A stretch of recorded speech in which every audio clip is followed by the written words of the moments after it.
transcended from that particular position of developing and then to that position of developed, it means that we need a transformed mind. And that transformed mind must start with the youth of Africa. They must have a regeneration and the reigniting of the minds so that they will be focused on the fact that they are the tools and the materials, that the building block of the African continent, and they alone can change things and make it a work in progress from developing and then progress it with time and transcend it into being a developed country.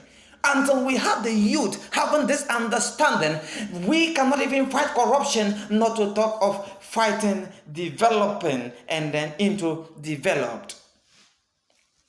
I cannot say much, but I want you to also understand that many things need to be changed in the African continent. But if the youth, we are weak and sleeping, those things will never be changed. Don't forget that a man at the age of 80 years will only have nothing to do but to start preparing his will for his family and children. But me cannot start thinking of preparing a will for myself. What I will start thinking of is how I can make things work, how I can build the systems and make sure that people are comfortable so that they can all stand in and work for progress. So if you bring a young man or woman to fill a position of leadership, you are bringing a person with a vision of developing things and making things possible. But if you bring an old man into a position of leadership, then you are bringing a man who is coming in to fill a space and to amass wealth for the family, because he or she probably have not gathered much to prepare a good will for the family. But now that he has gotten the opportunity to fill a vacancy, to fill an office that he is supposed to use to develop things and to promote the economy, then he will only extract from such an office and amass wealth for the family.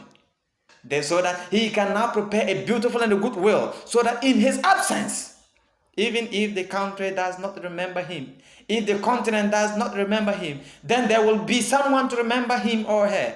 He or she is going to be remembered by the family. Why? Because he or she have amassed wealth for them. So even as they enjoy it, they know that my father, my grandfather, my great-grandfather has done this and I am enjoying today. African youth need to arise. Let's arise and stand on our feet. Let's arise and be focused. Even when we have nothing, we can fight with zero. We don't need much to fight. Let's base our fight on realities and truth. Let's base our fight on the need for progress and development. We are not fighting and shedding blood. We are fighting with the active mind that we have been blessed with by God. Yes, we want to fight telling the leaders the truth, telling the aged the truth, that we are the youth and must be given that particular front line to stand in and fight for the progress and the development of our continent. We are tired. We used to hear that education was that necessary, but until today we have come to understand and to realize that education is nothing but a scam. Education is nothing but a scam. We are educated not on how to make things work, but educated on how to sit down and then begin to amass wealth for ourselves using public offices. We are educated on not on how to develop and then to invent or to create, but rather we are educated so that we will learn how to begin to get corrupted and then begin how to bribe and then to swindle things and make things miserable for the systems of the African countries and continents. Education is nothing but a scam. We will not stand against education in any way, but we will stand against any form of scammy education. That we are educated not for good, but we are educated for bad. Africa must be a developed continent. But I want you to understand that The continent will be developed, but we need a youth front that will be vibrant and strong to stand for Africa. Arise, Africa. Let's stand. Arise, youth of Africa. Let's fight. Arise, youth of Africa. Let's pursue the call of development. The bones of good leaders continue wailing beneath because African youth are scary of the realities that are facing us.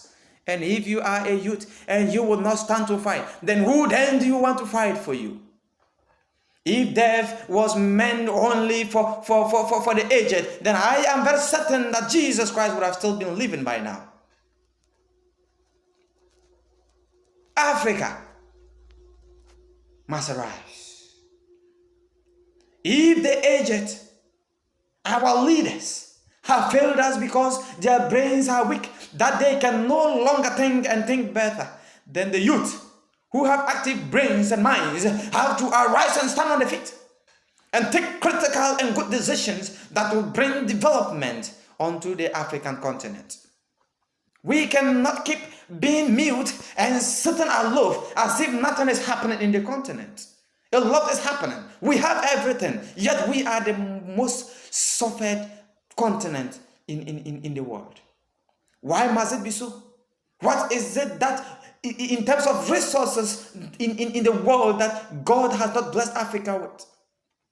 What is it that we do not have in Africa? What is it that we do not have in Africa? Yet we are the people that suffer. If you go to the world market to look at commodities of high prices, they are all commodities that have emanated in one way or the other from the African continent. Yet they are very, very expensive in the world market, but in the African continent where they are being emanated from, we have them not, and yet we suffer. Africa must arise. Arise, youth, and stand for progress. Arise, youth, and stand for realities. Arise, youth, and stand for truth. For African continent needs your brains, needs your physicals, needs your action. Stand for Africa. Stand for the continent, and let progress be seen. In one accord, we shall stand. In one muzzle, we shall pursue the central goal of development in the African continent that we shall attain. Let's build Africa. Let's stand together and let Africa be Africa of envy.